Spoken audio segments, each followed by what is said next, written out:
y a todos vosotros por vuestra participación hoy. Eh, yo voy a hacer un cuadro muy breve de lo que ha supuesto la revisión de estas directrices, que es como se ha traducido guidelines sobre el referéndum de la Comisión de Venecia. Tuve la suerte de estar en la ponencia redactora y, por tanto, digamos, os puedo facilitar un poco los datos digamos, que estuvimos barajando y cómo llegamos a la resolución final.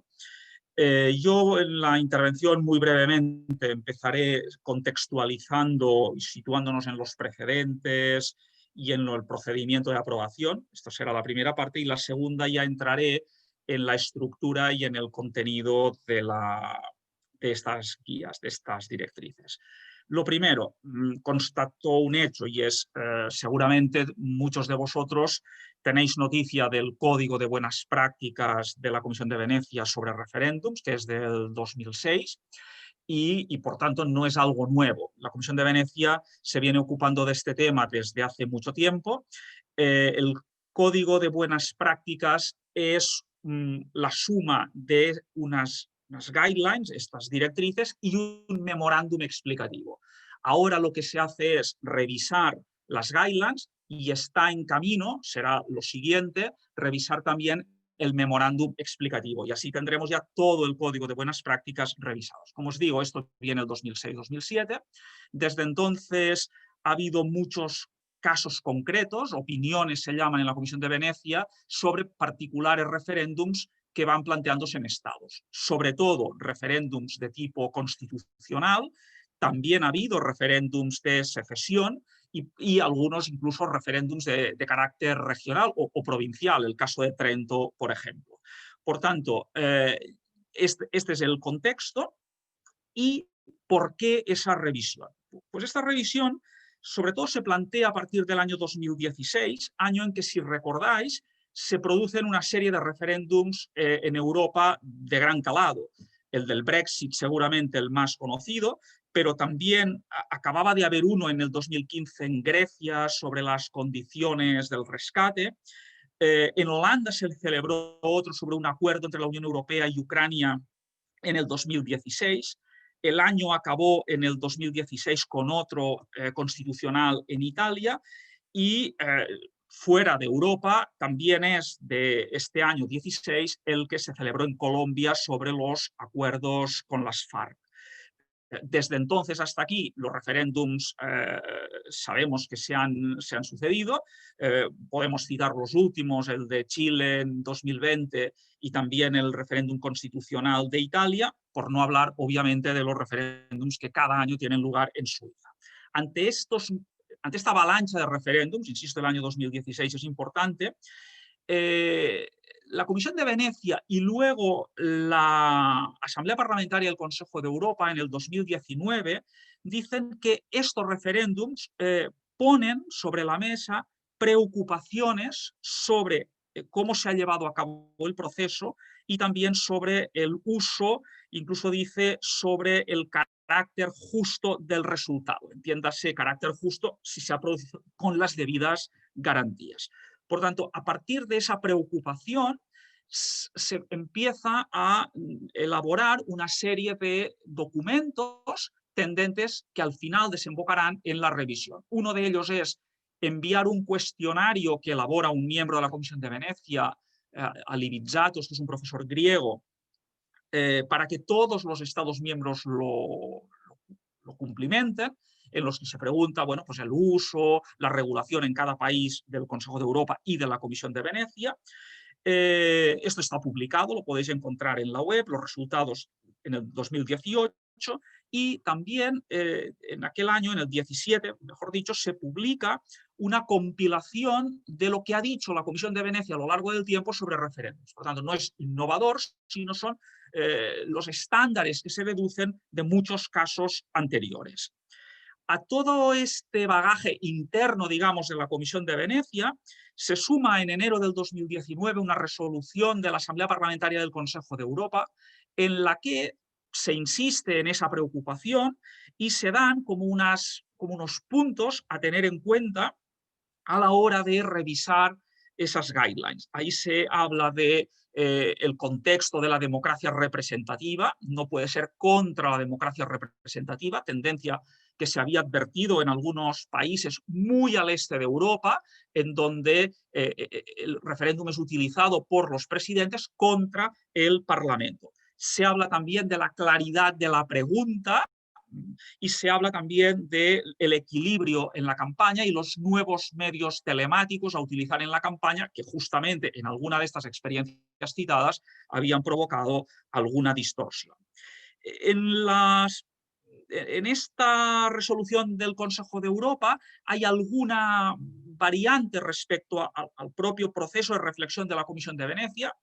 En lo que acabo de decir se coincide, pero además la Comisión de Venecia subraya también la importancia del mantenimiento del respeto del Estado de Derecho, cosa que no aparece en esa resolución. Y este ya es el procedimiento, esto culmina con el nombramiento de unos ponentes y la elaboración de esta revisión de las guidelines que fue finalmente aprobada ahora en octubre pasado. Por lo tanto, este es muy brevemente el proceso, no es flor de un día, ha sido muy debatido, una discusión larga, teniendo en cuenta las diferentes realidades nacionales. A partir de aquí, las directrices comienzan con unos principios generales en la introducción y luego ya el contenido concreto. De esta introducción me interesa subrayar dos aspectos y una coda final. El primero es que lo que yo llamaría la autonomía constitucional de los estados en relación con los referéndums. Esto es diferente con lo que ocurre en elecciones o con lo que ocurre en partidos políticos. La democracia no se entiende sin partidos, no se entiende sin elecciones y por tanto esto forma parte de cualquier regulación en cualquier país y ahí los estándares que establezca la comisión pues serán estándares para garantizar el correcto cumplimiento e implementación de estos principios que están en todas las constituciones. En cambio, el punto de partida del referéndum es otro. El punto de partida del referéndum es el no optar por una valoración favorable o contraria a la existencia misma del referéndum. Esto es una decisión de cada ordenamiento constitucional y, por tanto, lo que se hace es allí donde exista, allí donde el ordenamiento lo contemple, sí que debe cumplir con una serie de estándares y de criterios fundamentales. Esto es lo que yo diría es la primera nota a destacar. Desde este punto de vista, lo que encontramos es, por tanto, una protección de todas las garantías y que han de ser de acuerdo con este estándar. Y el segundo elemento de principio es en cualquier lugar donde esté regulado o donde se regulase, el referéndum no es una pieza ajena a la democracia representativa, sino que tiene una función complementaria de la misma. La Comisión obviamente no entra en calificar este complemento. Sobre esto doctrinalmente hemos discutido mucho porque esto puede abarcar desde la marginalidad hasta un verdadero contrapeso respecto básicamente al poder legislativo o en algún caso el presidencial. Ahí no se entra, se habla de una armoniosa combinación, de un complemento. Esto es y esto a lo largo de todo el documento se va viendo en diferentes momentos. Por ejemplo, la necesaria participación del Parlamento cuando se trate de iniciativas populares que puedan formular una contrapropuesta. O en otros referéndums que sean organizados por autoridades diferentes del Parlamento, pensemos el gobierno, que pueda el Parlamento emitir una opinión consultiva, por tanto no vinculante, pero sí una opinión fijando su posición. Por lo tanto, son formas de implicar al poder legislativo, por tanto, a la institución por excelencia, a la democracia representativa, en el proceso referendario. La novedad ahora respecto al 2007, y esto también está en las indicaciones de la Asamblea Parlamentaria del Consejo de Europa, es que también ha de entrar en combinación, en relación con lo que conocemos como democracia participativa. En principio, Son tres formas de ejercicio de la democracia distinta: la representativa, la directa o referéndum y la participativa, pero ahí se dice que también el referéndum es un momento para propiciar un debate público, para involucrar actores de la sociedad en la toma de posición y en este debate que tiene que ver con el referéndum. Y la última, la coda que os decía de esa introducción general, es que establece toda una clasificación de tipos de referéndum. Eso es muy, digamos, taxonómico y no voy a entrar en ello, pero sí que hay un puntito que es importante destacar, también por novedoso, y es que cuando habla del rango de la norma que puede ser sometida a referéndum, se dice, bueno, pues pueden haber sobre reglamentos, sobre leyes, sobre reformas constitucionales o la Constitución misma, y ahí se añade también puede haberlos sobre cuestiones territoriales, entre las que destaca la secesión de los estados y a continuación literalmente añade en aquellos casos excepcionales que lo prevea la Constitución Nacional. Dejo este subrayado. A partir de ahí ya entramos en las tres partes propiamente del documento, de las guidelines revisadas. La primera parte es los principios del patrimonio electoral europeo, que también se aplican al referéndum. La segunda, sobre las condiciones para implementar dichos principios. Y la tercera, una serie de reglas específicas, sea sobre tipos de referéndum, sea sobre condiciones particulares a la hora de su planteamiento. Respecto a lo primero, el esquema es ir siguiendo las características del derecho de sufragio, el sufragio universal, igual, libre, secreto, y sacar unas consecuencias para el referéndum. Ahí yo, de forma muy telegráfica, lo que diría es que el punto de partida es la igualdad, o sea, el documento se mueve entre la equiparación con las elecciones, estamos hablando del derecho de sufragio que normalmente se ejerce a través de elecciones, por tanto, hay una equiparación con el derecho de sufragio y algunas especificidades que plantea el referéndum.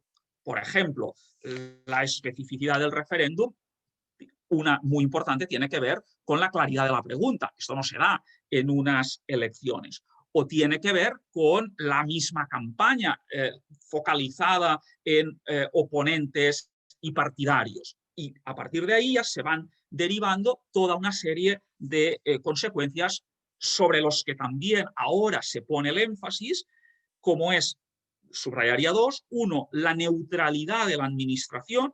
Esto estaba ya antes en el primer documento, ahora se pone énfasis y se distingue quizás más precisamente entre la neutralidad de la administración y la posible participación, en tanto que líderes políticos, de los que están al frente de las administraciones. Por tanto, ahí hay como unas distinciones. La administración como tal ha de ser neutral en la utilización del espacio público, de los recursos públicos, de los medios de comunicación públicos. Esto no es óbice a que los líderes políticos, aunque tengan cargos institucionales, puedan participar. Pero tercero, cuando se trata, no lo dice con estas palabras, pero con los organismos administrativos responsables de su convocatoria, pensemos Ministerio del Interior, ahí sí que hay un deber de neutralidad más importante.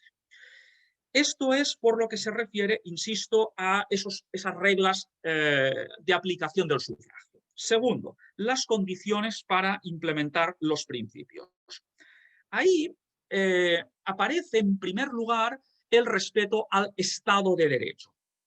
Esto es novedoso en cuanto al sitio, es decir, antes no aparecía como el primer principio en estas condiciones para implementar el derecho de sufragio en el referéndum. Antes estaba perdido al final entre las reglas específicas, ahora le hemos dado el rango que merece, que insisto es estar en el frontispicio de las condiciones para implementar. No solo está puesto al principio, en forma de indicar que solo pueden celebrarse referéndums de acuerdo con las previsiones de la Constitución y las leyes que lo desarrollan en cada estado, sino que las demás condiciones que vienen detrás de esta tienen que ver con el Estado de Derecho y, por tanto, son consecuencia de este Estado de Derecho. Destaco las más importantes. Una, desde el punto de vista de la fuente donde se ha de regular el referéndum, se indica que ha de ser, aparte de la previsión constitucional para las líneas fundamentales,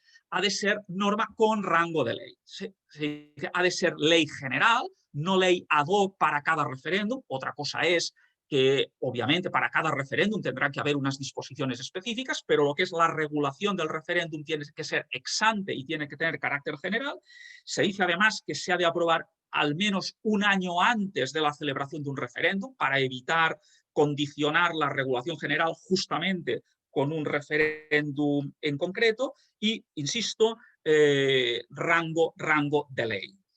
A partir de, y se añade, esto ya estaba, se añade que estas leyes de referéndum, por la especial relevancia constitucional que tienen, es bueno que sean aprobadas con un amplio consenso parlamentario.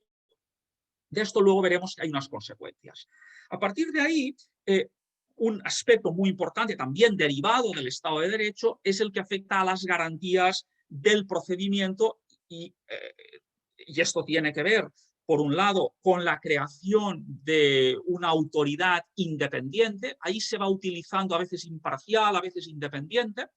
Aquí la cuestión es, no perdamos de vista nunca esto, estamos hablando de realidades nacionales muy diferentes en el Consejo de Europa y también otros países extraeuropeos de la Comisión de Venecia. Por tanto, hay democracias muy consolidadas donde toda la supervisión del proceso electoral y también referendario está a cargo del mismo gobierno, de funcionarios que actúan con imparcialidad. Pero estos son democracias muy consolidadas, viejas, que conocemos. La regla general es que se creen organismos independientes, y ahí es donde tiene sentido utilizar el término independiente, esas administraciones independientes, estos órganos supervisores que van a tener un especial protagonismo a lo largo de todo este proceso. Y esto también se resalta respecto a lo que ocurría en la redacción anterior. Ahí subrayaría varias cosas. Por un lado, se flexibilizan requisitos que estaban antes. Por ejemplo, no se pone como obligatorio que deba existir una comisión ad hoc para supervisar el referéndum. Dice, bueno, si hay un país donde se celebran pocos referéndums, no tiene sentido que haya una comisión ad hoc. Puede ser la misma comisión electoral general la que regule esto. Eso se deja al margen de los estados. Pero por el otro lado, se es más exigente, se es más detallado en las competencias de lo que tiene esta comisión independiente. Y entre las novedades ahí está justamente la que os decía antes, el control de la pregunta. Este es un aspecto que antes no se planteaba y ahí en esto las autoridades británicas también tienen una larga tradición. Esto ahora se pone ahí. La pregunta debe ser supervisada por este órgano, si es el que no la fija. Y luego también la especial preocupación en que sea este el órgano que supervise la financiación de la campaña, el control sobre la financiación. En cambio, en lo que es la composición, se deja de forma muy ambigua. Se habla de que al menos habrá un juez, al menos habrá un jurista. Antes se decía que hayan miembros de los partidos con representación parlamentaria. Esto se ha eliminado. Los partidos solo quedan relegados, digamos, al estatus de observadores, de tener un interés directo en la medida en que puedan participar, pero no como miembros obligados de la comisión independiente. Se añade que, como garantías de su estabilidad, de la estabilidad de sus miembros, que no pueden ser cesados por quien les propuso y que las decisiones se han de tomar por mayoría cualificada o por consenso. Por lo tanto, no hay normas sobre la composición stricto sensu, solo hay indirectamente una referencia al hecho de que, como se dice que la ley se ha de aprobar por consenso y uno de los puntos importantes fundamentales de la ley es justamente el de la composición, el marco de la composición debe ser fijado por esta ley de forma consensuada. Y respecto al órgano de apelación, aquí yo creo que ha habido un retroceso respecto a la situación anterior, porque antes se decía en el 2006 de que había siempre una apelación judicial. Ahora, justamente por esa pluralidad de culturas jurídicas, algunos insistieron mucho en que no necesariamente debe ser un órgano judicial el que revise todas las decisiones, sino que podrá ser, a lo mejor, es una comisión independiente, en fin, dependerá de cada país. A eso sí, como punto de transacción se acaba diciendo, insisto, no de forma prescriptiva, pero se acaba señalando, digamos, la situación de hecho de que la mayoría de los estados europeos sí tienen esa apelación judicial. Los jueces tienen la última palabra. Y el último punto, y con él ya acabo, es el de las reglas específicas. Ahí hay varias cosas, yo solamente quiero hacer unos destacados. Uno, hay unas que son las reglas que rigen el referéndum. Yo ahí es una parte que francamente no creo que es problemática, porque se introduce unos mecanismos de rigidez sobre en el fondo ley, está pensando en normas con rango de ley, aprobadas en referéndum. En principio, por tanto, rompería la regla básica de ley posterior, deroga la anterior, y ahí se ponen unos condicionantes temporales, el que haya un plazo de tiempo que no se pueda revisar esta ley aprobada en referéndum sin la celebración de otro referéndum, o incluso que si se ha celebrado un referéndum, pues también haya un periodo de tiempo, que no se dice cuál es, hasta la celebración del siguiente. Otro punto aquí es los quórums. La regla general de la Comisión de Venecia es que no haya quórums ni de participación ni de aprobación, pero se añaden dos reglas especiales muy relevantes, una de dobles mayorías en estados federales y segunda en los referéndums sobre, cito textualmente, asuntos constitucionales fundamentales, que ahí, igual que para los del Estado federal, se dice que es admisible, que es aceptable que pueda solicitarse que pueda haber este quórum, un quórum en definitiva. Esto se recoge ahí la doctrina de la Corte Suprema de Canadá desde el año 98. Y finalmente también se añade como nuevo el que entre la convocatoria del referéndum y su celebración tenga que haber al menos un plazo de 4 semanas para que dé lugar a la campaña, etcétera, y la no simultaneidad de referéndum con elecciones. Lo que pasa es que esto no es una prohibición absoluta, sino que se dice en elecciones que no correspondan al mismo ámbito territorial que el referéndum. Si no hay esa coincidencia, sí puede haber una simultaneidad entre referéndum y elecciones. Yo, por ahora, acabaría aquí y luego podemos discutir los aspectos que os parecen. Muchas gracias, Josep María, porque yo creo que has encuadrado perfectamente lo que es estas directrices y las novedades, y has apuntado que aportan respecto a las anteriores, y has apuntado también algunos problemas. Yo creo que ahora, Eva, bueno, tenemos ganas de escucharte después de haberte leído en Agenda Pública, en esa pequeña publicación que hiciste a principios de noviembre, porque ahí también ya apuntas algunas ciertas discrepancias o algunos matices que tú incluirías en la valoración de estas nuevas directrices. Cuando quieras, Eva. Gracias. Bueno, buenos días a todos. Bueno, en primer lugar, agradecer a Josep María la invitación para participar en el seminario y bueno, decir que para mí, aunque sea virtualmente, es un placer veros a todos de nuevo. Para mí es un motivo de las pocas alegrías que tenemos últimamente. Bien, yo empezaré diciendo una cosa que me parece que es bastante obvia, y es que el referéndum no es sinónimo de democracia, las elecciones tampoco son sinónimo de democracia. Se trata de instrumentos de participación política de los ciudadanos que solo serán democráticos si cumplen una serie de condiciones y son regulados adecuadamente. Y precisamente en este marco es donde se mueven las directrices de la Comisión de Venecia, que aprobó el pasado 8 de octubre, en donde se señalan las condiciones que debe tener un referéndum en un Estado democrático. La primera guía pues, es del año 2006-2007 y, como bien ha explicado Josep María, las razones que llevan a la revisión se señalan que son problemas de procedimiento y sustanciales detectados en algunos de los referéndums llevados a cabo en los Estados miembros del Consejo de Europa en los últimos años. Se señala respecto a los problemas de procedimiento, se llama la atención sobre la necesidad del respeto del Estado de Derecho y especialmente a las reglas de la reforma constitucional, y aunque no lo está nombrando expresamente, desde mi punto de vista se trata de una deslegitimación del referéndum independentista que se produjo en Cataluña el 1 de octubre del año 2017, un referéndum que fue inconstitucional en forma y en fondo, sin las mínimas garantías democráticas. Respecto a los problemas sustanciales, la Comisión subraya que la mayoría de los referéndums han tenido como principal objetivo la concentración del poder y la reducción de controles parlamentarios. Por tanto, con el objetivo de paliar estas disfunciones que se han detectado en los referéndums celebrados en los últimos años, se ha revisado esta guía.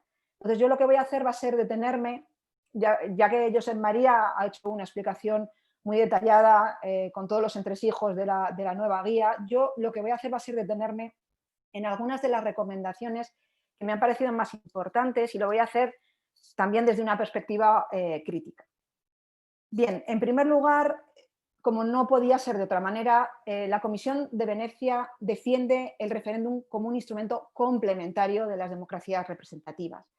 Y este carácter que es complementario se ve, desde mi punto de vista, reflejado básicamente en dos de sus recomendaciones, que me parecen muy importantes. En primer lugar, la compatibilidad entre la iniciativa popular de referéndum y la contrapropuesta parlamentaria. Y, por otro lado, la posibilidad de reformar parlamentariamente, me parece muy importante, lo acordado en referéndum. Bien, tal como se preveía en la guía original, la Comisión mantiene la llamada contrapropuesta parlamentaria para el caso de iniciativas populares, es decir, la posibilidad de que si el Parlamento no está de acuerdo con la iniciativa popular de referéndum, el Parlamento pueda plantear una contrapropuesta que será sometida también a referéndum.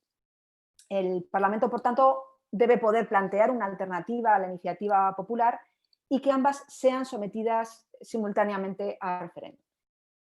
Tal y como demuestra la experiencia comparada, por ejemplo, en Massachusetts, en California o en Suiza, esta figura de la contrapropuesta parlamentaria facilita una aproximación entre la posición parlamentaria y la iniciativa popular. Y yo creo que eso es de lo que se trata cuando se introduce la figura del referéndum en las democracias representativas. De lo que se trata es de aproximar posiciones y no de enfrentar. Así, por ejemplo, la Constitución suiza prevé la posibilidad de que si el Parlamento no está de acuerdo con la iniciativa popular de reforma constitucional que será sometida a referéndum, la Asamblea pueda plantear una contrapropuesta que será sometida también a referéndum. Los ciudadanos votarán ambas propuestas, pudiendo incluso votar a favor de ambas. Las contrapropuestas parlamentarias, en la experiencia suiza, suelen ser menos radicales que las iniciativas populares, pero tienden a incorporar algunas de las demandas de los promotores y tener mayores probabilidades de ser aprobadas. El porcentaje de aprobación es mucho mayor, el de las contrapropuestas parlamentarias, que el de las iniciativas populares. En la práctica, la contrapropuesta parlamentaria en Suiza ha hecho que cuando las iniciativas populares ya se hayan puesto en marcha, se abre un proceso de negociación ex post, que puede incorporar parcialmente las demandas o bien directamente a través de la contrapropuesta parlamentaria o bien a través de una modificación legislativa.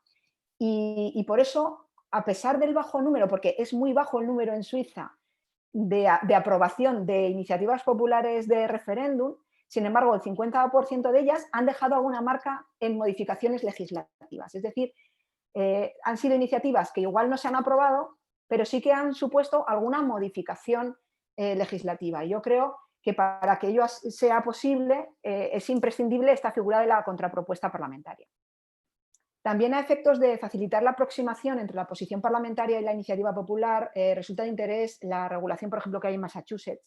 Massachusetts, el Parlamento del Estado también puede presentar un proyecto alternativo que se somete a votación junto a la propuesta ciudadana. Pero, por ejemplo, de cara a futuro me parecería interesante que la Comisión de Venecia, en relación con todo esto, introdujera una novedad que fue introducida en septiembre del año 2014 en California, y es la posibilidad de que los promotores de la iniciativa popular puedan retirarla en el caso de obtener una respuesta satisfactoria de las instituciones representativas.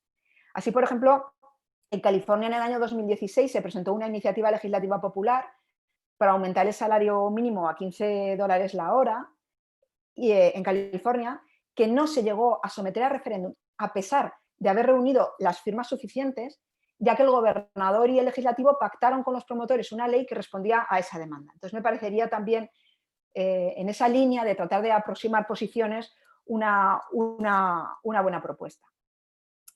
Bien, como he señalado antes, también me parece que es coherente con la consideración del referéndum como un complemento a la democracia representativa, que no se establezca diferente estatus entre lo aprobado por el Parlamento y lo aprobado por el referéndum, y mucho menos es incluir la exigencia de que tiene que ser aprobado en referéndum lo aprobado por referéndum, que es el caso de California. En California se exige que toda iniciativa popular de reforma constitucional o de reforma legislativa, para su modificación, tenga que ser de nuevo modificada por referéndum. Creo que eso es una barbaridad y eso está más en la línea de confrontar dos instrumentos de participación ciudadana que creo que son totalmente complementarios.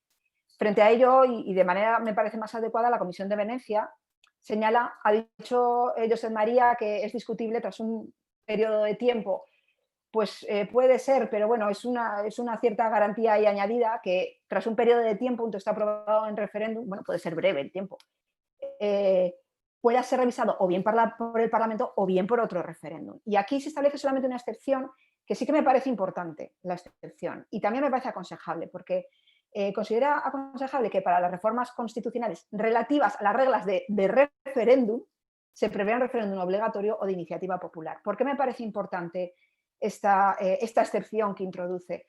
Porque es la única manera de impedir que en un sistema representativo donde se recoja la figura del referéndum se pueda eliminar la figura del referéndum por el Parlamento sin posibilidad de volverlo a introducir por los ciudadanos. Es decir, se imposibilita que sea solo a iniciativa del Parlamento que de repente desaparezca el instrumento de referéndum y los ciudadanos no puedan volver atrás este instrumento. Por lo tanto, sí que me parece la excepción a este respecto importante.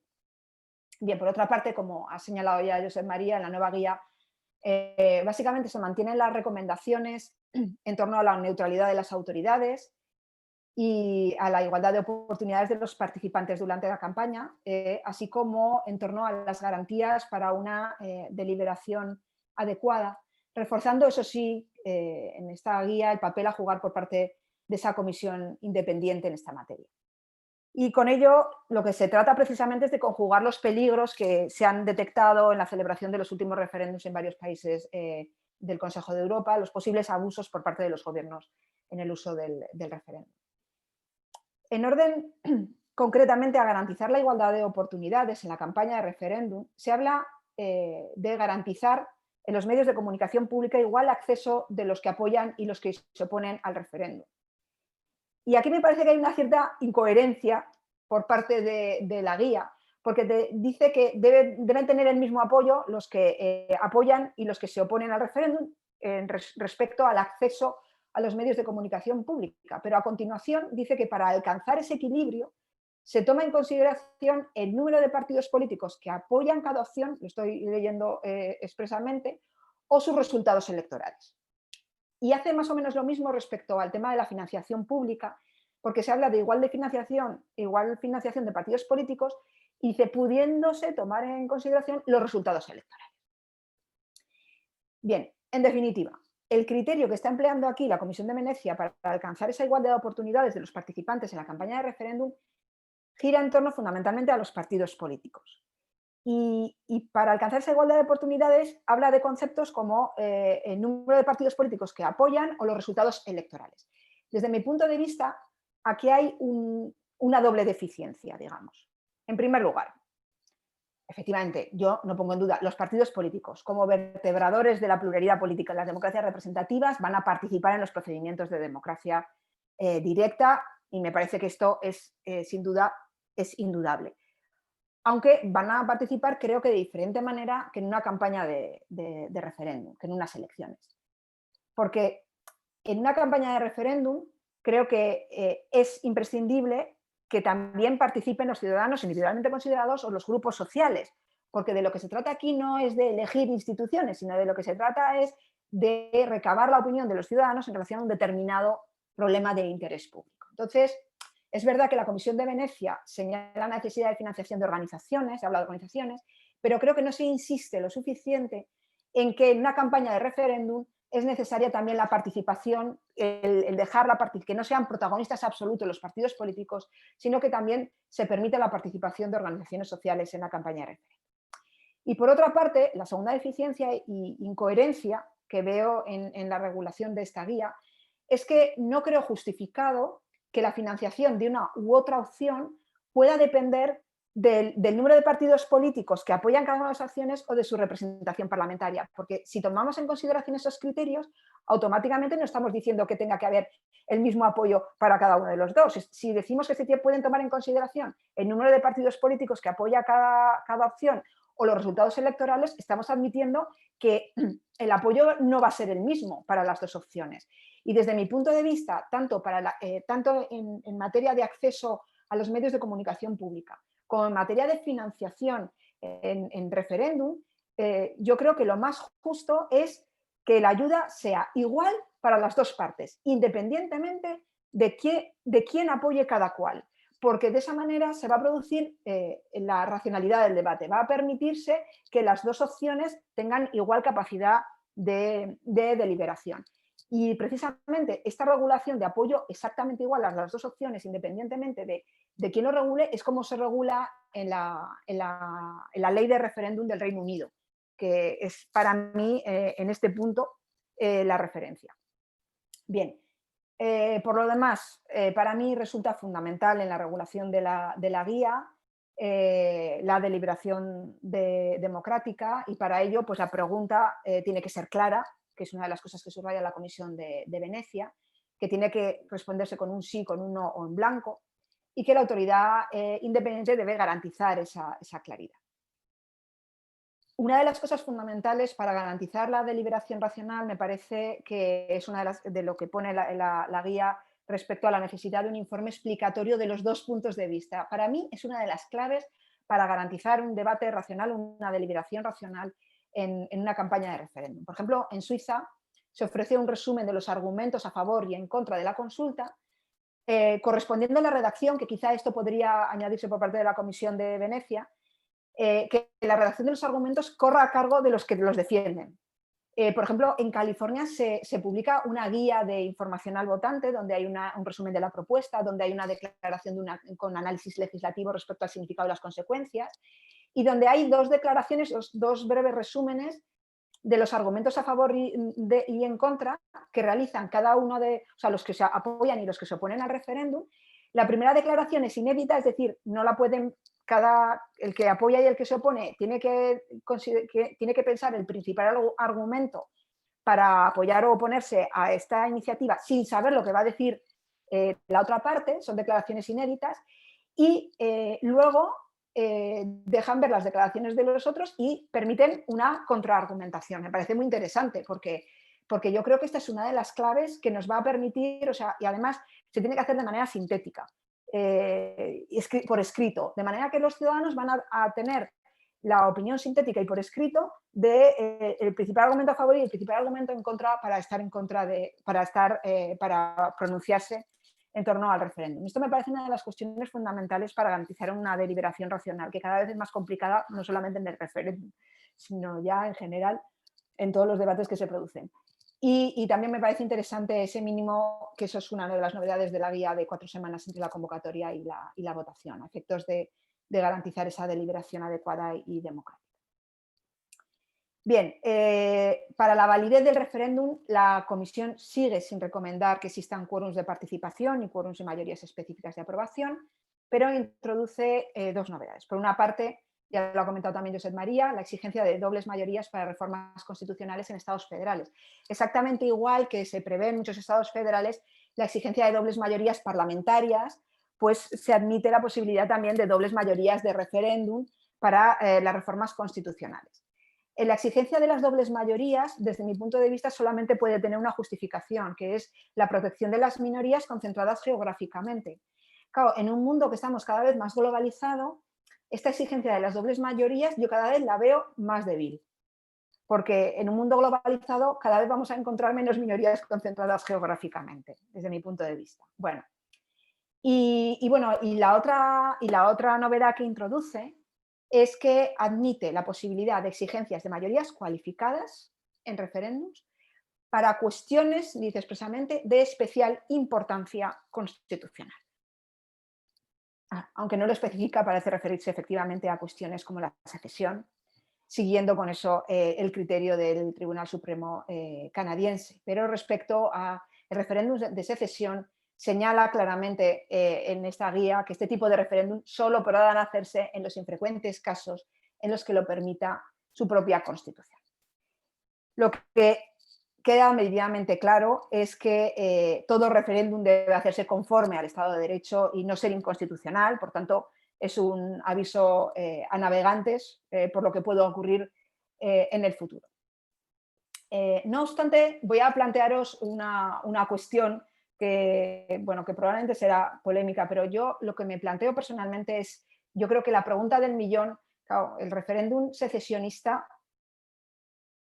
¿puede ser un referéndum conforme a la Constitución? Y yo ahí tengo mis serias dudas. ¿Puede existir un referéndum secesionista conforme a una Constitución? Porque, al fin y al cabo, un referéndum secesionista es un referéndum que se sitúa más allá de la democracia constitucional, porque ¿qué está discutiendo el referéndum secesionista? Discute el mismo poder constituyente, está discutiendo el titular de la soberanía, está discutiendo el orden constitucional. Por eso, desde mi punto de vista, sé que hay autores que lo han defendido, no cabe una reforma constitucional para reconocer ni el derecho a autodeterminación ni el referéndum para llevarlo a cabo.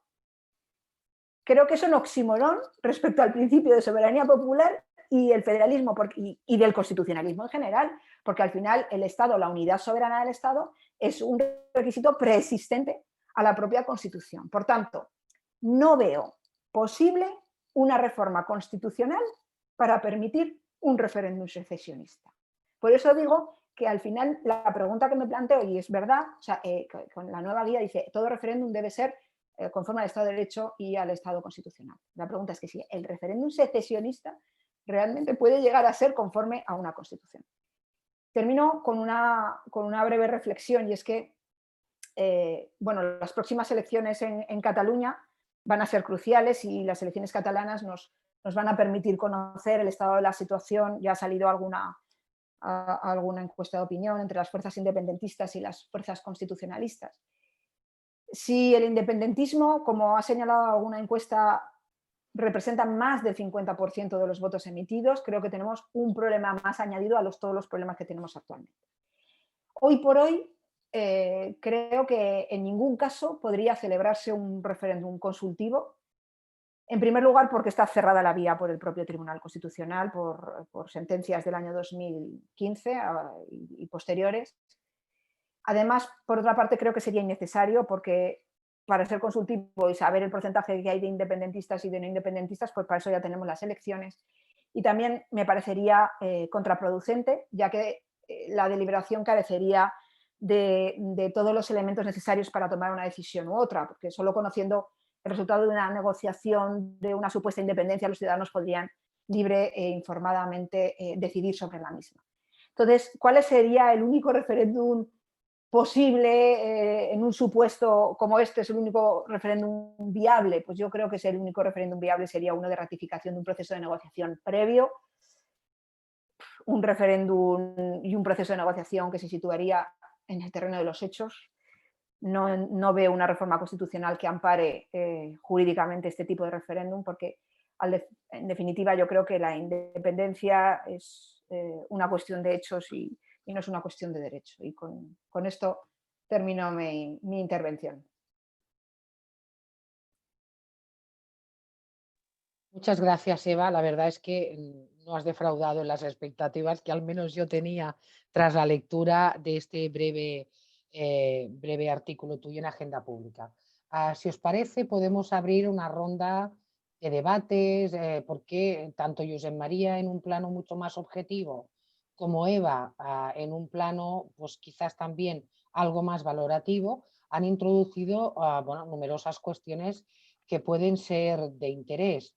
El tema, a mí me parece que el tema de las comisiones independientes o el tema de las mayorías o incluso ya últimamente el tema del referéndum, que parece admitir en casos de secesión aplicándolo al tema del Cataluña son algunos de los temas que han salido y que pueden parecer interesantes. Entonces, bueno, si os parece, pues podemos seguir el turno de palabras. Creo que en el sistema este hay una forma para levantar la mano, ¿no? ¿Lo veis o no? Bueno, pero ya les vemos. Bueno, Yo ya he levantado la mano. Elena Torroja no ha levantado la mano, pero ya nos ha escrito que tiene alguna pregunta para Eva. Elena, cuando quieras.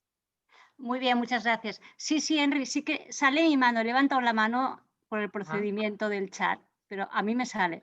Vale. Bueno, yo era una pregunta, comentario para Eva, para Josep María, pero es sobre un tema conceptual. Yo soy profesora de Derecho Internacional Público en la Universidad de Barcelona. Ya tenía ganas de hablar, sacar este tema cuando hablaba José María, pero cuando ha hablado Eva al final y ha hecho esta pregunta de si un referéndum de secesión puede ser conforme a una constitución, pues te lo agradezco mucho, porque efectivamente estoy de acuerdo, es que no, ni puede ser conforme, y aquí es donde, más que una pregunta, es un comentario de una aportación desde el derecho internacional público.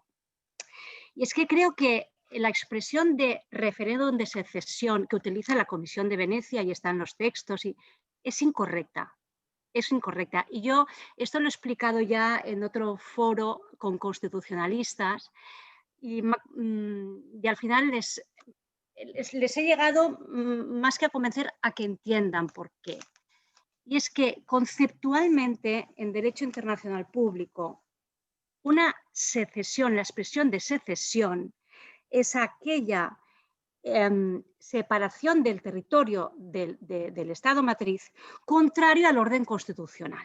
Por eso hablamos de la secesión de las 13 colonias británicas y no hablamos de la secesión de Canadá, ni de la secesión de Sudáfrica, ni de Australia, porque allí fue una transferencia de soberanía. Entonces, se tiene muy claro que la secesión es una expresión que se refiere a estos hechos de una creación de un nuevo Estado contra el orden constitucional y contra, incluso, aunque lo permitiese la Constitución, contra la voluntad del Estado, aunque lo permitiese, porque, por ejemplo, en el caso de la Yugoslavia se trató de secesiones, aunque lo permitiese la Constitución. ¿Por qué? Porque aunque lo permitía y había una ley para posibilitar estos referéndums internos y se permitía este derecho, el Estado matriz se opuso. Sin embargo, en el caso de las repúblicas soviéticas, excepto las 3 balcánicas del Báltico, ahí sí que se habla de transferencias de soberanía, porque al final el Estado matriz, pues por las circunstancias históricas, lo permitió. Entonces, se tiene muy claro la distinción entre secesión y separación por transferencia de soberanía, cuando el Estado transfiere la soberanía. Entonces, a nivel interno, si un Estado decide, a nivel internacional, la competencia soberana de decidir cómo es tu organización interna y que tú des a un territorio el derecho a separarse, esto es una competencia discrecional. El derecho internacional no dice nada. Por tanto, si a nivel interno un Estado decide en su ordenamiento interno que se pueda votar la separación, pues esto, el derecho internacional pues lo permite, ¿no? Pero eso será un derecho interno a la separación, no un derecho internacional. Se llame derecho de secesión, como se llamaba en la antigua constitución de la URSS o incluso de la Yugoslavia, creo, ¿no? Aunque internamente le llamen referéndum de secesión, conceptualmente es el Estado el que está permitiendo esa transferencia de soberanía. No sé si me explico. Por tanto, aquí es de nuevo simplemente apuntar el tema de conceptos y términos, que siempre los juristas debatimos tanto, y que hay entre los constitucionalistas y los internacionalistas una falta de comunicación. Entonces, de comunicación y de utilizar los mismos términos, porque efectivamente el derecho interno que puede crear un Estado en su Constitución, desde el punto de vista del derecho internacional público, si hay ese derecho interno a la separación, aunque internamente se le llame secesión, ese ejercicio nunca sería una secesión.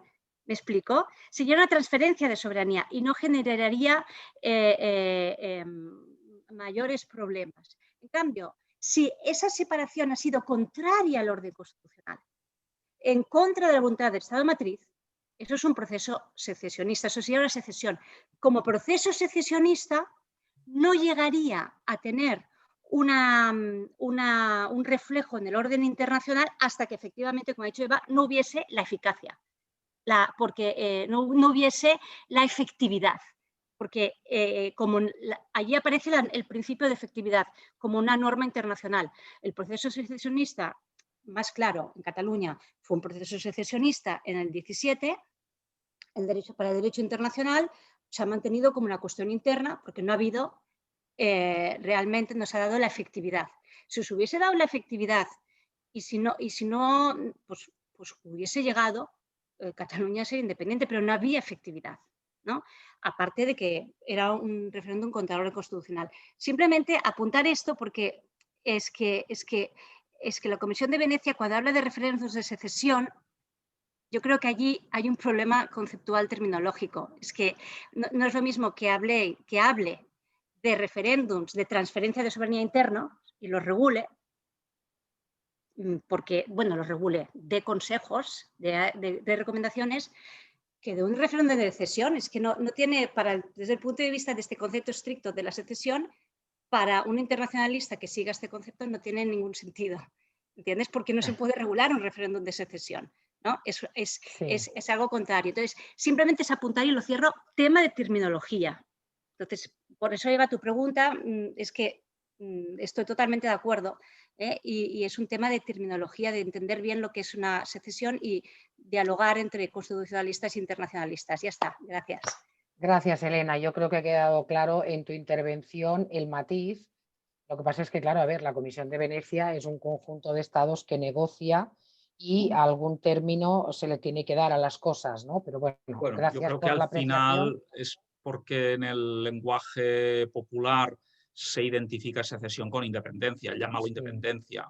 Digamos, yo creo que ahí eso solo se menciona a corte de ejemplo en el punto 13, pero bueno, tomo nota de esto y entiendo lo que estás diciendo, pero yo creo que no hay que entrar en tecnicismos si transferencia o no de soberanía, sino que lo que importa es que es un proceso de acuerdo con el ordenamiento jurídico, y entonces término neutro puede ser independencia. Sí, pero solo, José María, sí, pero no es un tecnicismo, es que los conceptos ya estamos legitimando. Si ya utilizamos el referéndum o sea, es verdad que en el lenguaje popular se identifica secesión con independencia, pero es que no es lo mismo. No, ha quedado claro, Elena, ha quedado claro. Vale, simplemente los es esto. conceptos legitimamos con el concepto, legitimamos, sin darnos cuenta con los conceptos que utilizamos, vamos legitimando en hechos que son antijurídicos. Pero cierro, ya hablaremos, lo tengo publicado y escrito esto, ya hablaremos. ¿No? Vale. Eva, ¿quieres añadir algo? Yo, fíjate, sí, yo creo que no solamente, a ver, es una cuestión lo que plantea Elena, no solamente terminológica, sino también es una cuestión de fondo. Y claro, haces una distinción entre referéndum secesionista y que no es lo mismo que transferencia de poderes. Y dices que sí que se podría regular una transferencia de poderes dentro del propio ordenamiento jurídico y que no se podría regular un referéndum secesionista.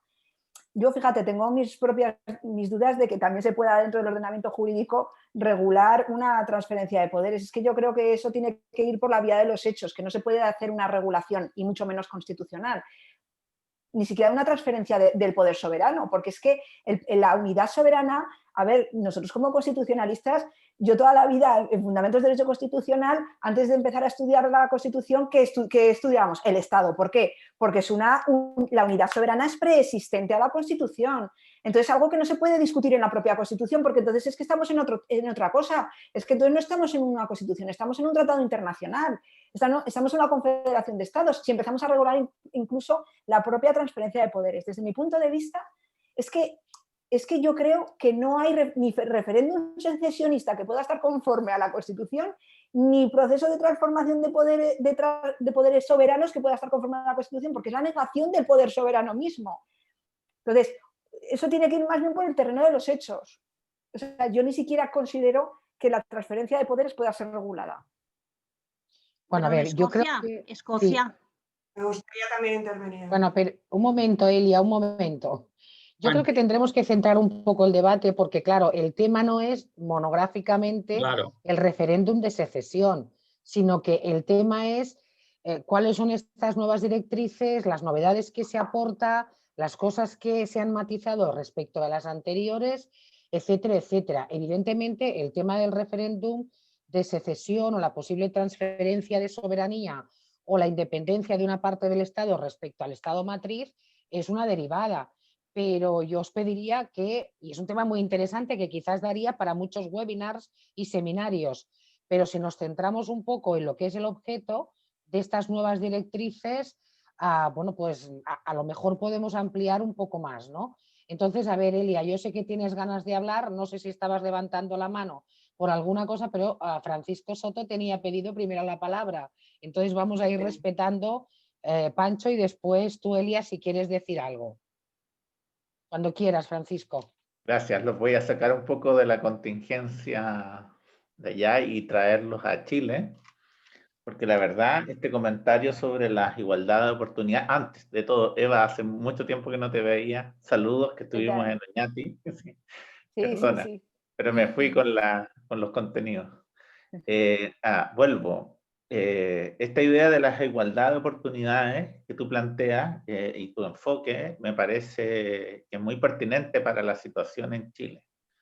En Chile, bueno, tuvimos un plebiscito recientemente, se llama plebiscito acá, un referéndum de inicio del proceso constituyente. Y este tema, pese a que en la Constitución se regula la igualdad de oportunidades entre independientes y partidos, en realidad nunca se ha aplicado efectivamente porque se estableció un sistema bastante particular de elecciones que, ¿cómo se llama?, de alguna manera favorece los pactos y eso debilita la posibilidad de que los independientes puedan realmente tener una igualdad. Se estableció hace algunos años el financiamiento público. Entonces, en ese contexto, se vinculó las normas electorales al proceso de referéndum y el financiamiento está dado a los partidos políticos. Entonces, se ha generado una reacción muy fuerte contra los partidos de los independientes.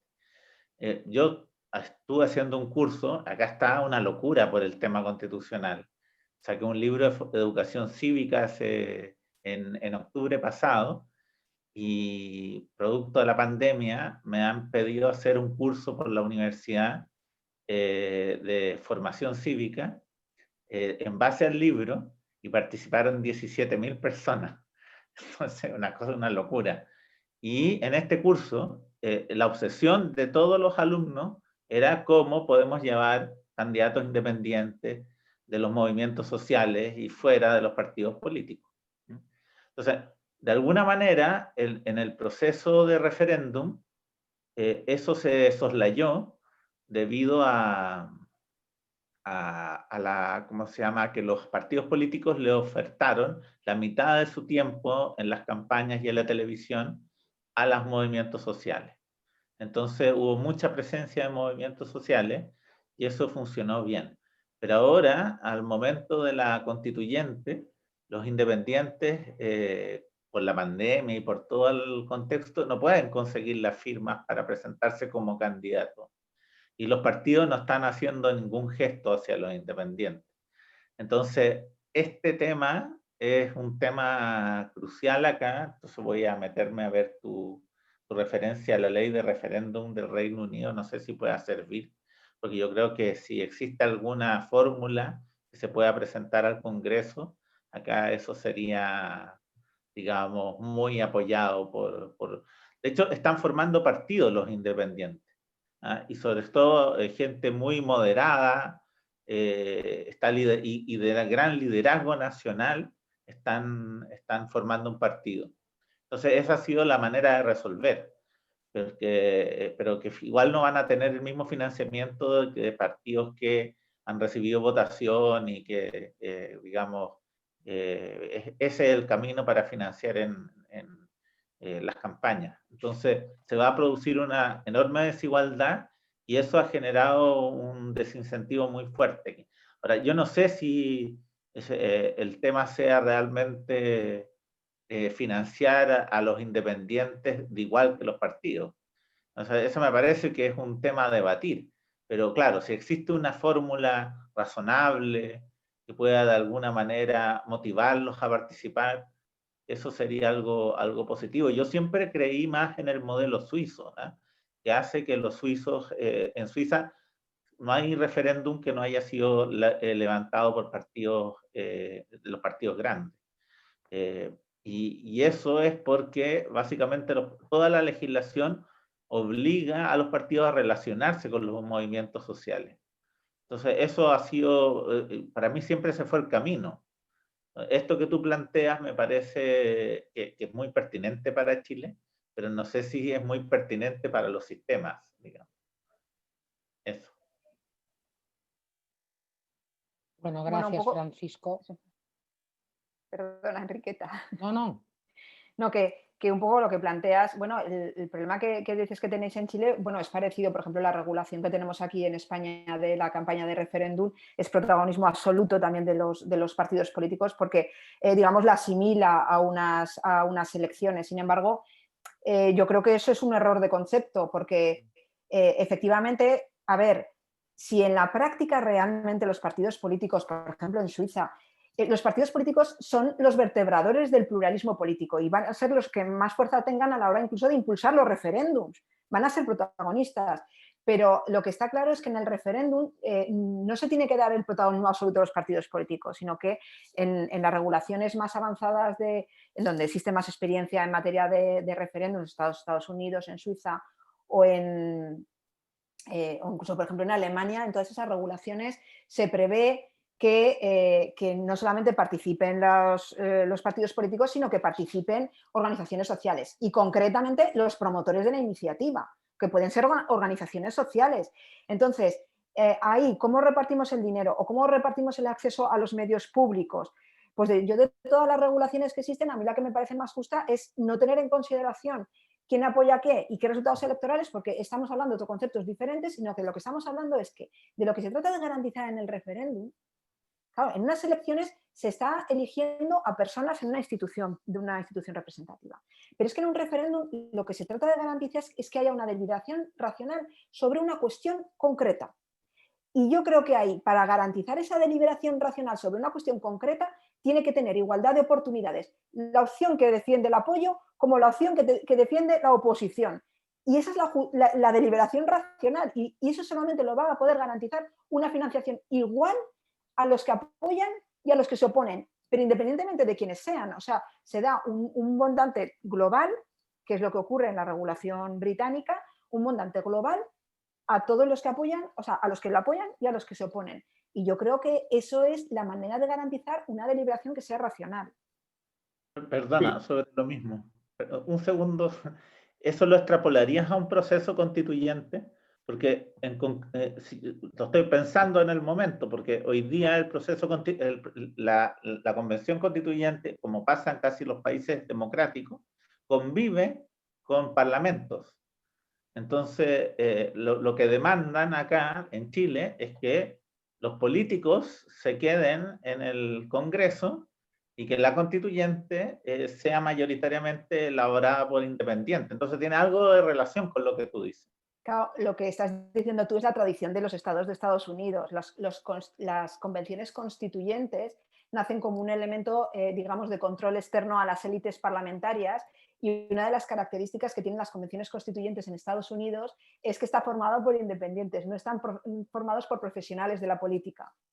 O sea, es la diferencia entre las constituyentes en los estados de Estados Unidos y el Parlamento ordinario, los profesionales de la política y los independientes. Eso es una tradición en Estados Unidos. O sea, en Estados Unidos, que estaban sobre todo en el constitucionalismo estatal de Estados Unidos, es muy interesante porque desde el comienzo una de las principales obsesiones que tienen es el control político, que es una de las claves de nuestro constitucionalismo, y el control de las élites parlamentarias. Dicen, es que la democracia representativa, o sea, lo que es la representación no es la panacea, sino que hay que tratar de establecer controles externos. Uno de esos controles que se establece es el referéndum y otro de los controles que se establece originariamente son las constituyentes. Y las constituyentes, una de las principales diferencias es lo que acabas de decir tú. ¿Cuál es la diferencia entre una constituyente, una convención constituyente y un parlamento ordinario? Nosotros en Europa no tenemos esa diferencia. Nosotros votamos la constituyente y los mismos parlamentarios pueden aprobar la Constitución y pueden aprobar una ley. Sin embargo, la tradición de Estados Unidos es crear una convención ad hoc a iniciativa de los ciudadanos con políticos que no son profesionales de la política y luego someterlo a referéndum. Es un elemento, digamos, más de control. Pero, por ejemplo, en Europa esa tradición no se ha exportado, no existe. Dejadme volver sobre todo esto que habéis sacado. Y, o sea, yo primero creo que efectivamente hay que distinguir el referéndum de una elección representativa y ahí a su vez se puede distinguir si es a un parlamento ordinario o si es a una constituyente. Por tanto, yo, Pancho, no creo que sea aplicable de entrada las reglas del referéndum a lo que son elecciones competitivas a un órgano representativo, sea ordinario, no lo sea. Esto es para empezar. Luego, a partir de aquí, si nos centramos en partidos, yo os quiero explicar por qué la Comisión de Venecia, cuál es un poco la arquitectura que hay detrás de lo que sale publicado que EVA detecta esta incoherencia. Si vamos a la literalidad de lo que se dice en el punto 2.2, lo que se dice, hay dos formas de entender la igualdad. La igualdad como igualdad estricta, tanto a los que están a favor, tanto a los que están en contra, de dinero, de participación en los medios, como la proporcionalidad. La proporción es otra forma de igualdad. Y ahí es en la proporcionalidad donde se introduce efectivamente que puede haber una diferencia. Y es ahí donde entran estos factores de suma, representación parlamentaria, etc. Segunda cuestión. Es verdad que habla de los partidos, pero cada vez que se habla de partidos también se habla de otras partes, es decir, también se está abriendo a participación de, por supuesto, los promotores y también de otras intervenciones. Y se queda aquí. ¿Por qué no va más allá?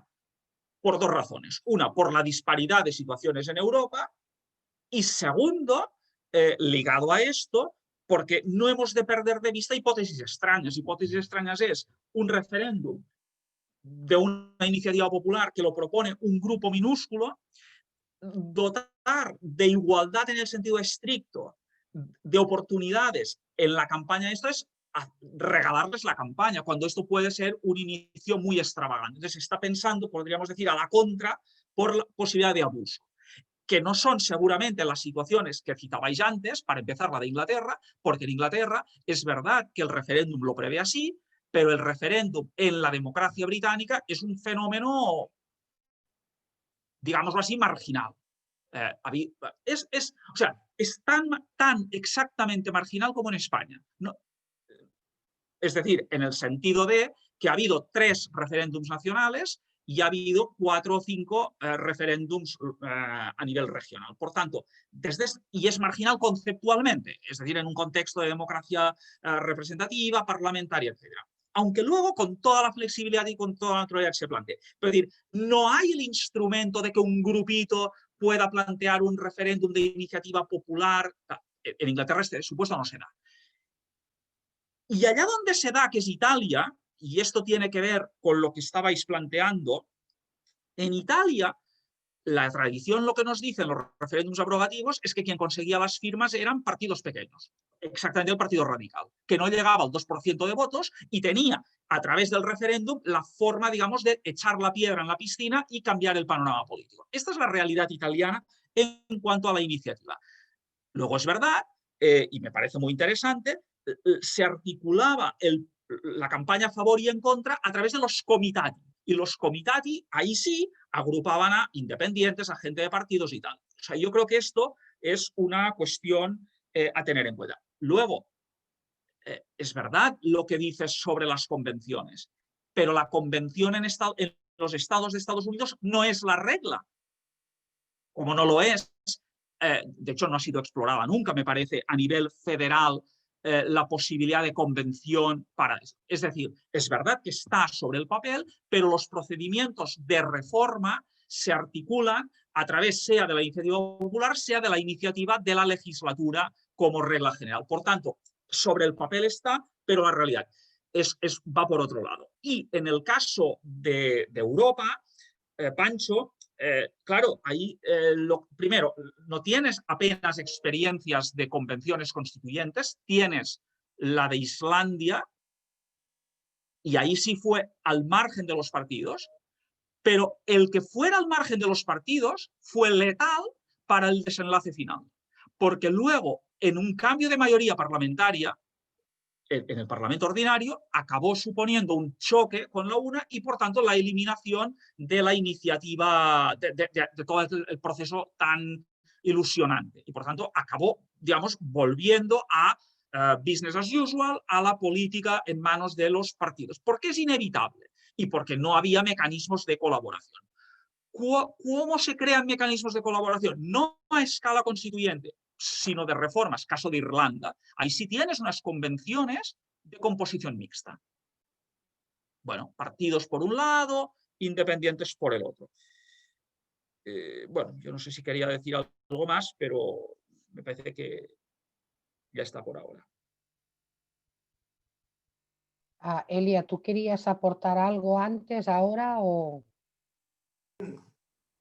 Bueno, lo dejo porque has hecho bien en ordenar el debate, Enric. En realidad estábamos enzarzándonos en una cosa sobre los límites a la reforma constitucional, es decir, que no es específico de los referéndums, sino estábamos hablando de qué es susceptible de ser decidido, ya sea por referéndum o por otras vías. Entonces entra el tema de la unidad y quería incidir un poco más en eso y en otros límites. Entonces, yo creo que hay que distinguir un poco lo que es la unidad en sentido material y en sentido formal, y quizás eso serviría para ajustar las categorías de derecho internacional que aportaba Elena. Pero dejémoslo. Pero no entremos otra vez en el debate, ya que lo hemos ampliado ahora.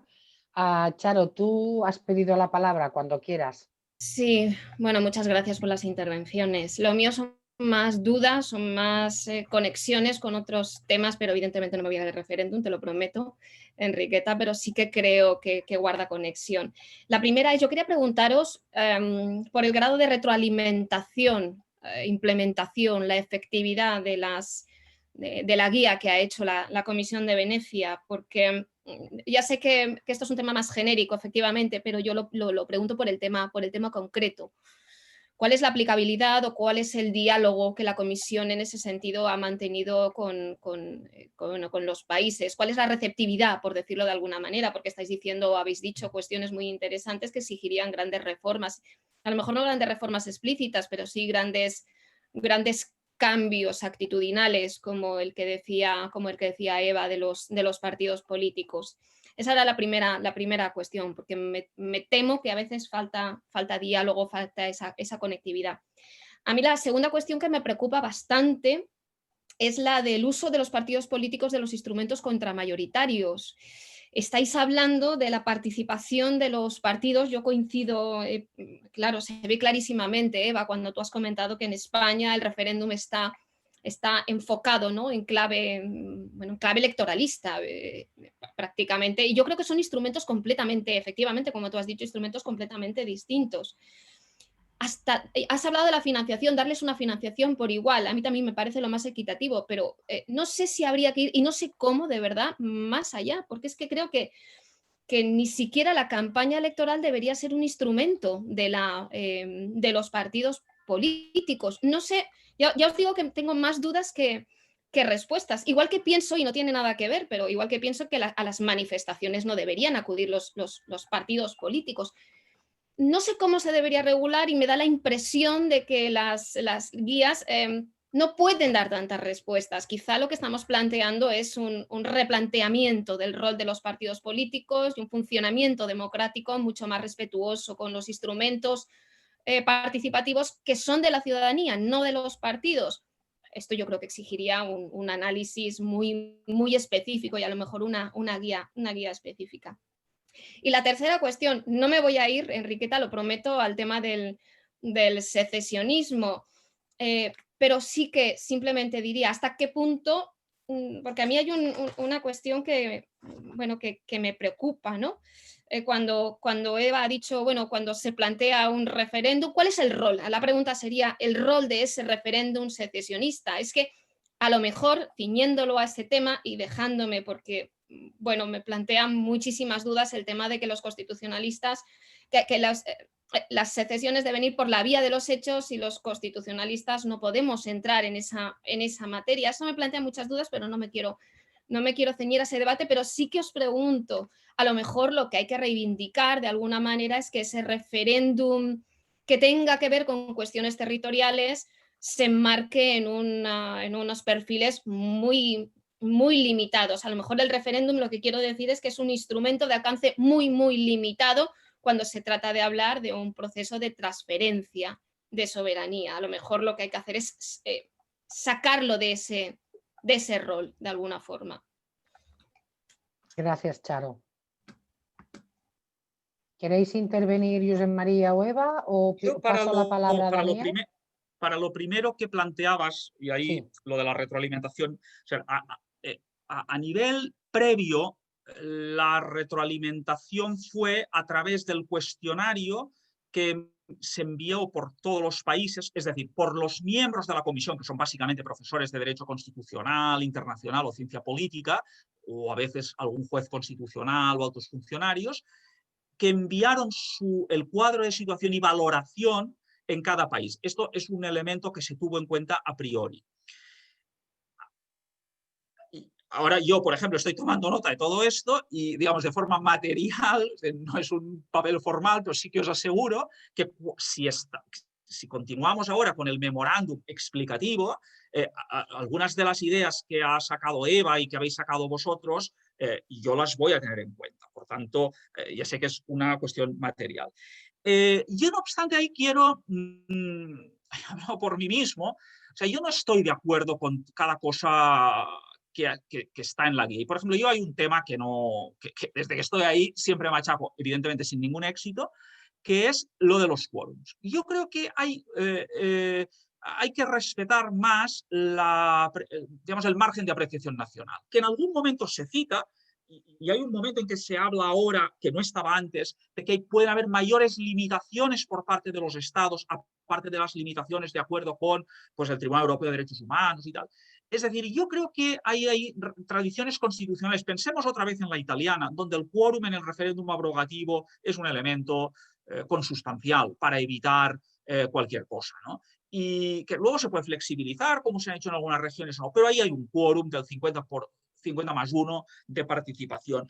Y, por tanto, que se den estas guías, bien, es esto el soft law, es esta idea de una recomendación, pero, claro, no se trata necesariamente de implementar directamente todo, porque hay tradiciones muy respetables que hay que tener en cuenta. Yo es solo lo que diría. Yo te pregunto por la conectividad posterior, no por la que se produce antes, sino por la posterior, una vez aparecen las guías. No hay. Perdona, o sea, yo sé que la pregunta es...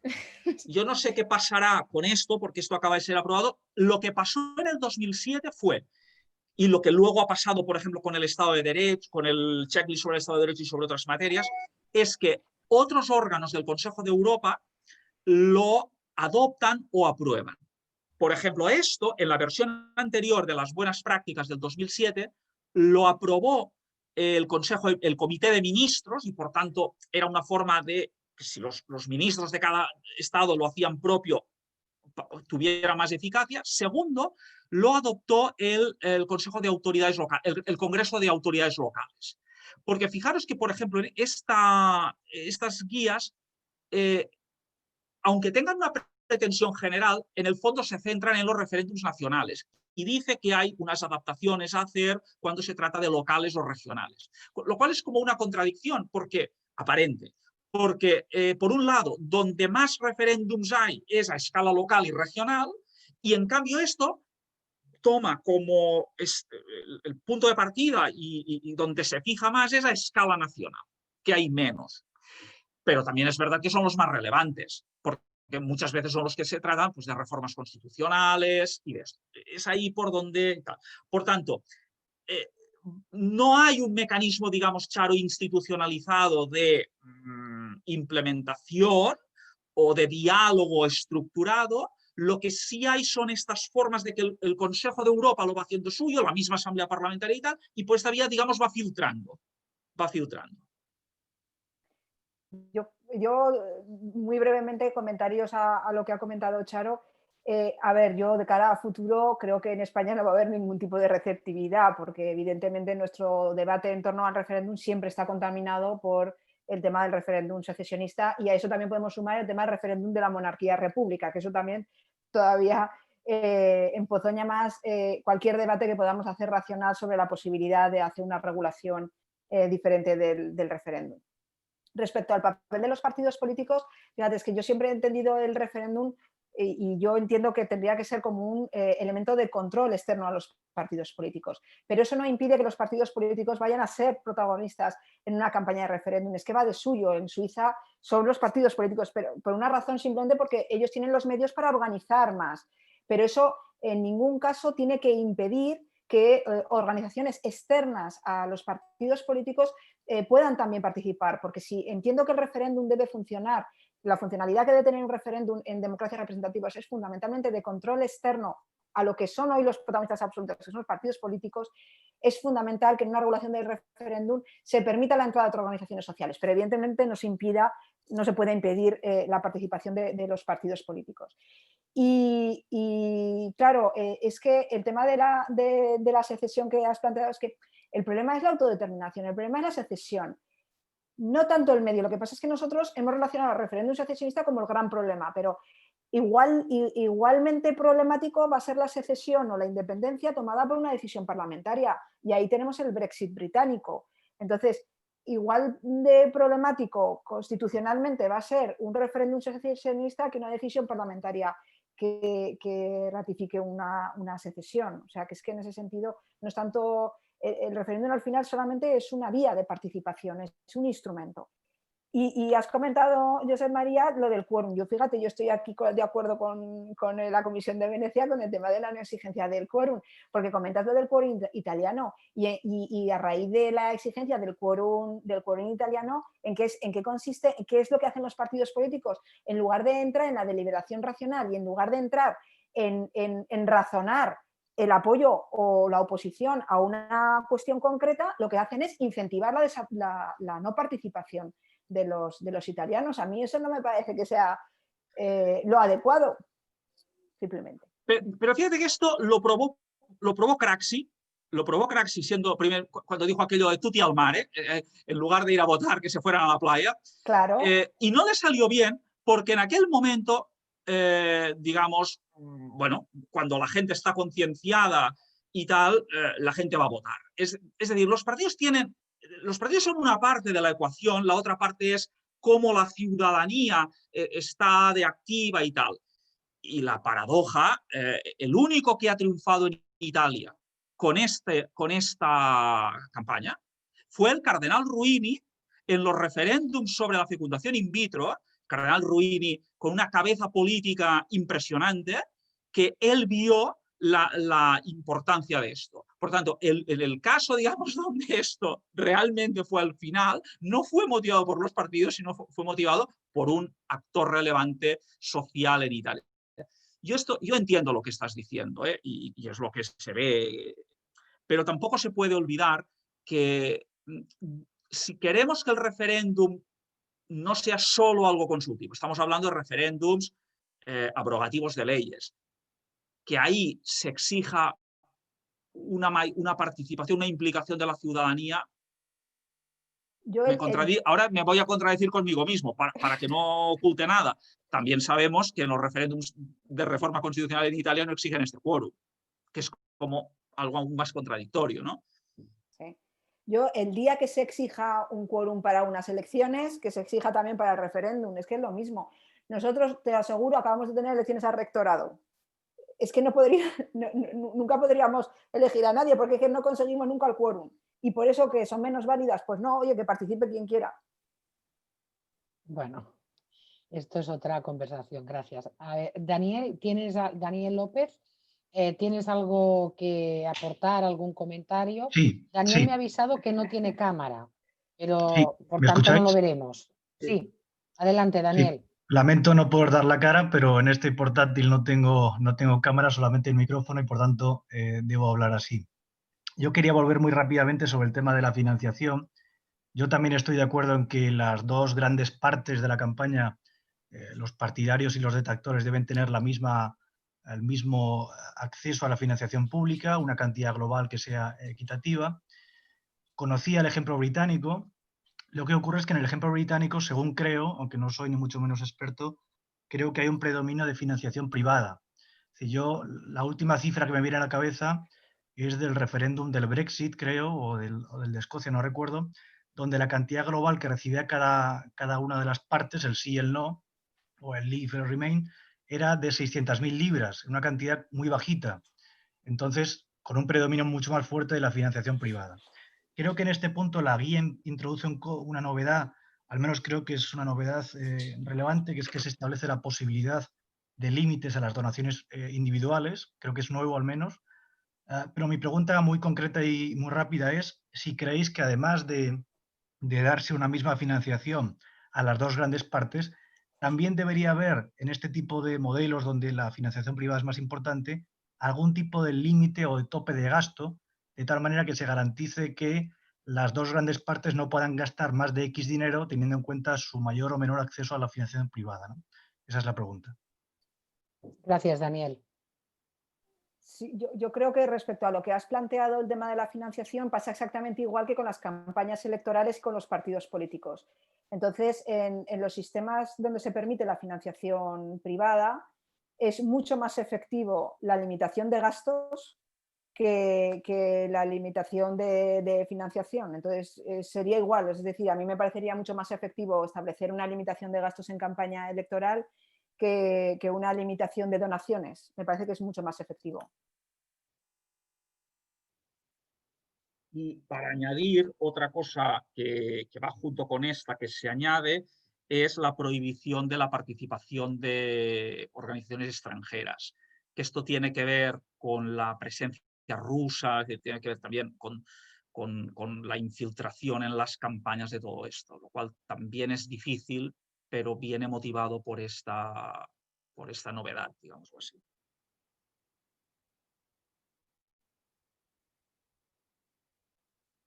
Decía que en tiempos de globalización y sobre todo de acceso a estos medios tecnológicos, a veces, bueno, pues limitar estas intervenciones es un poco complicado.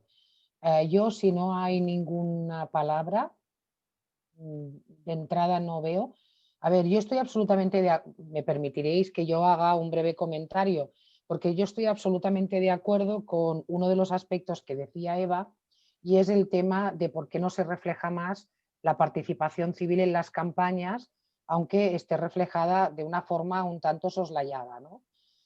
Porque tú, Josep María, es verdad que decías que en un principio una de las principales novedades que aportaba esta guía o estas directrices es la vinculación expresa que también hacía con el tema de la democracia participativa. Hasta ahora lo que se ha conseguido es ubicar al instrumento de democracia directa por excelencia, que es el referéndum, en el contexto como un complemento a la democracia representativa, pero yo creo que, pues, como dice Eva, hay que dar un paso más y ligarlo o vincularlo mucho más estrechamente con la democracia participativa.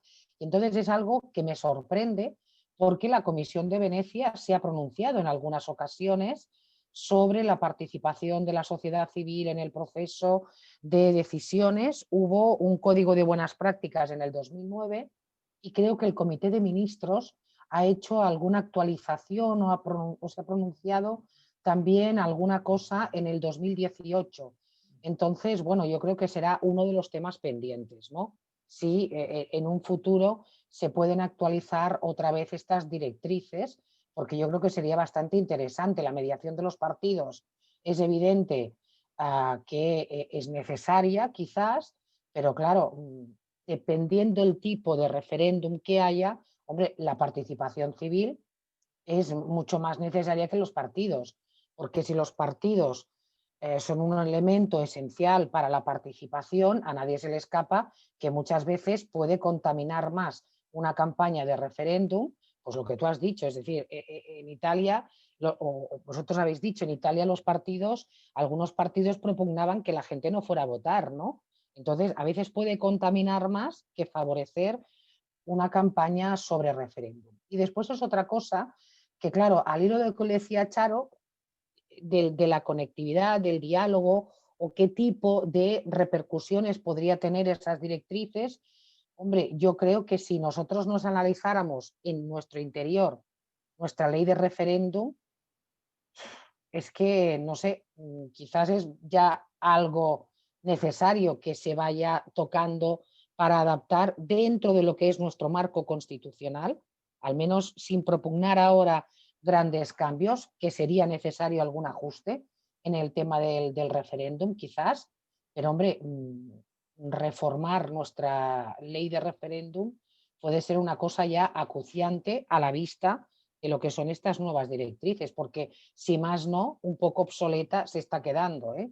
Pero bueno, es un comentario personal que tengo que puede ser muy discutible.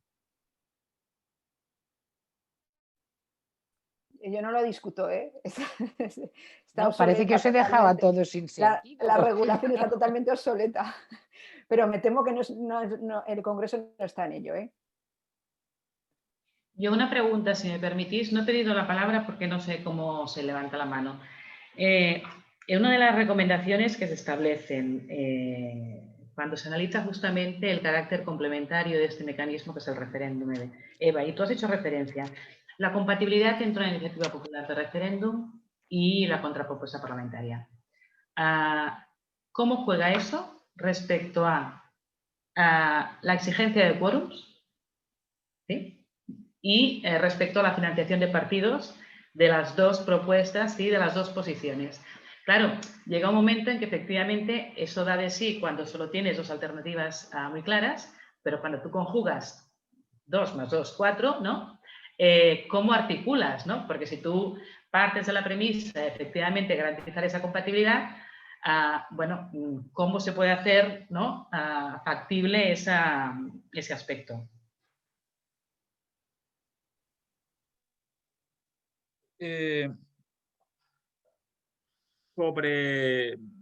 Claro, ahí hay una cosa que es totalmente nueva al final de todo, que es esto de voting modalities, las modalidades de votación, y ahí se va hablando, digamos, hay una preferencia por un sistema binario, si no, pero se abre la puerta al multi-choice. Y entonces, justamente en esto hay varias hipótesis.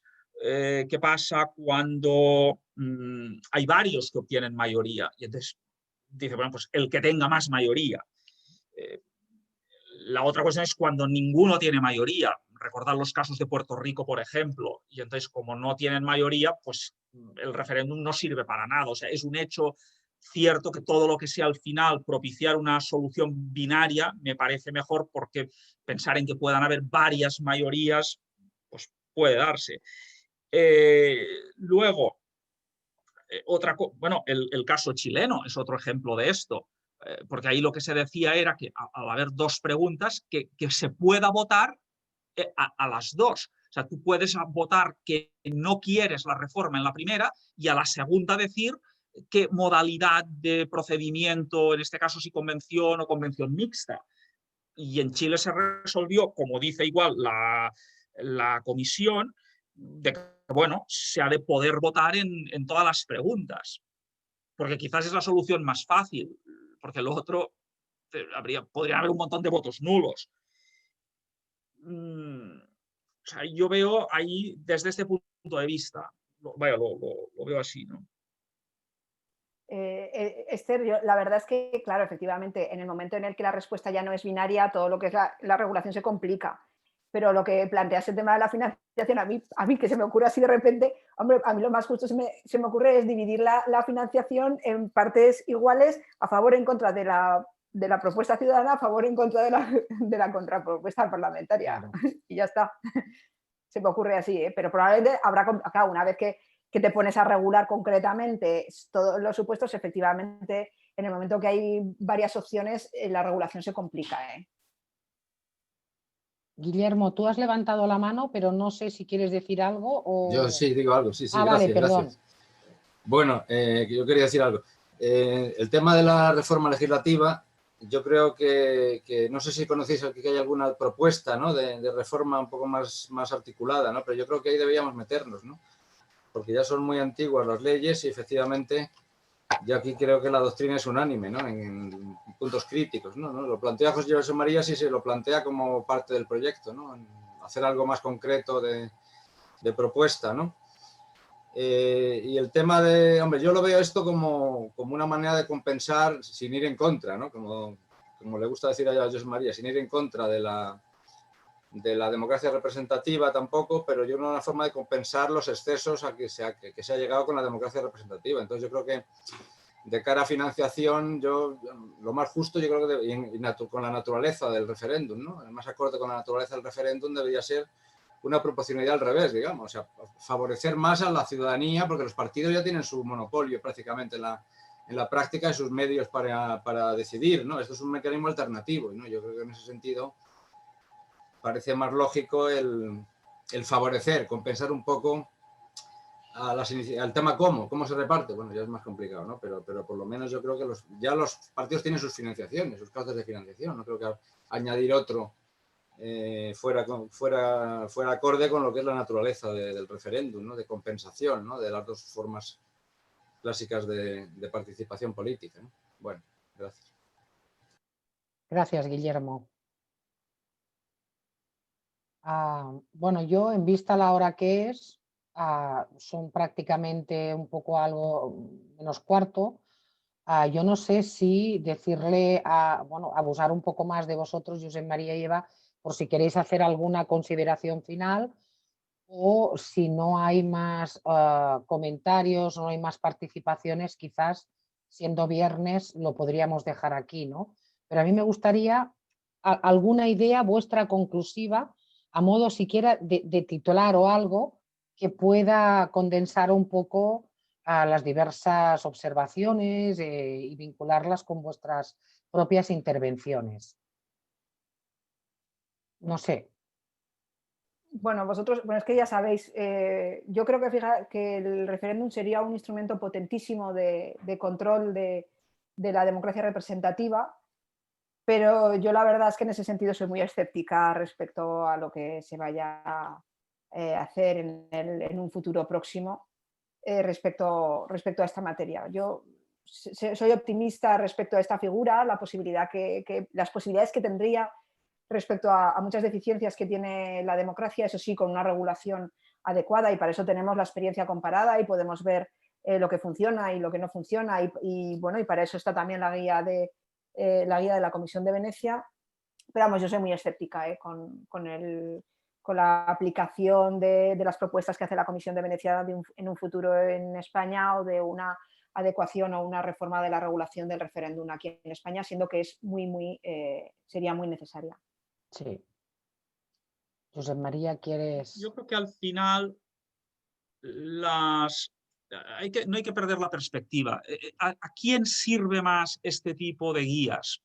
A los países que regulan ex novo, nuevas democracias, que han de plantearse cómo actuar a la hora de hacer un referéndum. Y ahí sí que hay un diálogo fructífero, Charo, ahí sí que estoy hablando, por ejemplo, yo estuve de ponente ahora en verano en un caso de una nueva ley de referéndum en Ucrania, y ahí sí que miran detalladamente qué les sugerimos, qué se puede hacer. Es decir, si adoptamos una mirada más global, yo sí creo que esto sirve e introduce racionalidad e introduce también ciertas novedades que no estaban en los esquemas clásicos, y el ejemplo evidentemente puede ser nuestra ley del año 80.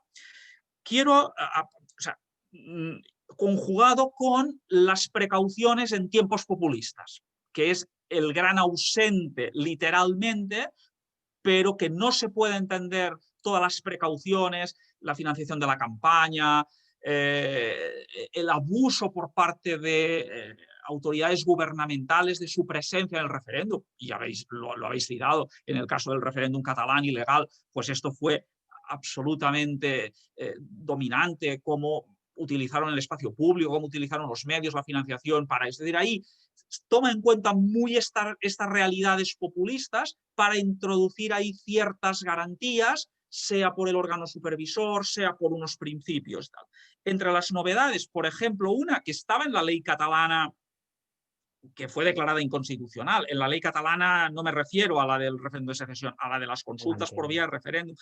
El que entre referéndum consultivo y referéndum vinculante puede haber un tertium genus, que sería el referéndum en el que da una indicación y que luego el Ejecutivo se compromete ante el Parlamento a ver cómo la lleva a la práctica. Pero pues ahí hay unas, solo a modo indicativo, pero se puede ir por esta vía. Yo creo que muchas gracias. Yo creo que todo lo que habéis dicho yo he tomado nota y ojalá pueda para el memorándum explicativo introducir algunos criterios. Yo soy muy escéptico, no solo por razones de fondo, que han ido soslayando todo este debate, y es que en el fondo muchos de vosotros partís de una posición que me parece muy defendible, que es el referéndum como contrapoder, el referéndum como contrapeso. Este es un claro sentido, este es el que tiene el referéndum abrogativo en Italia, este es el que tiene en Suiza o en Estados Unidos, pero no es la única modalidad, el que tiene en Inglaterra. Yo francamente creo que en el diseño español va más por un complemento de carácter consultivo, que no es tan, o sea, no es jurídicamente un contrapeso, aunque políticamente pudiera serlo. Por tanto, esto hay que tenerlo en cuenta, y estos tiempos populistas me parece que invitan a ser cautos y a no incidir demasiado en el tema. Habrá, me parece, ocasión para introducirlo, para reflexionar. Ahora es tiempo seguramente de reflexionarlo, y las reformas legislativas, si es que alguna vez llegan, vendrán en su momento. Yo, no obstante, también en esto quiero hacer otra consideración, y es verdad que la ley del 80 es una ley totalmente desfasada, es una ley que tenía un objetivo muy concreto, que eran los referéndums autonómicos, pero el conjunto de la regulación española es mucho más que la ley aquella. Es la jurisprudencia del Constitucional, es la ley orgánica del régimen electoral general, y ahí hay unas garantías genéricas de la comisión electoral, etcétera. Y ahí, si miramos todo este cuadro, yo creo que ya estamos mejor. Faltan elementos, hay que regular lo específico del referéndum, pero en el cuadro completo me parece que hay puntos que ya nos sitúan, digamos, en la vía intermedia, digamos, en lo que es la media de las regulaciones, me parece a mí, con todas las salvedades que he dicho. Bueno, yo creo que es una visión muy positiva que tienes de nuestro ordenamiento en esta materia.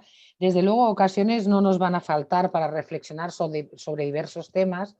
Entonces, os quiero dar las gracias a todos por participar en este webinar, especialmente a los que no sois parte del proyecto de investigación, porque supone, bueno, pues que os interesa el tema. Y entonces ya os digo de antemano que con una determinada periodicidad vamos a realizar estos debates en abierto, etcétera, etcétera. Y sobre todo, gracias, Josep María, y muy, muy especialmente gracias, Eva, por acompañarnos en esta primera sesión y que inaugura nuestras reflexiones en el marco de nuestro proyecto de investigación. Me alegro mucho de haberos visto a todos, especialmente a los que estáis tan lejos, Pancho, pero también a los que estamos más cerca. Y bueno, tened buen fin de semana, cuidaos mucho y nos emplazamos hasta la próxima. Muchísimas gracias, de verdad. Hasta luego. Gracias a vosotros. Muchísimas Hasta gracias. luego. Un placer. Un abrazo a todos. Adiós. Gracias, gracias. Ana, hasta luego.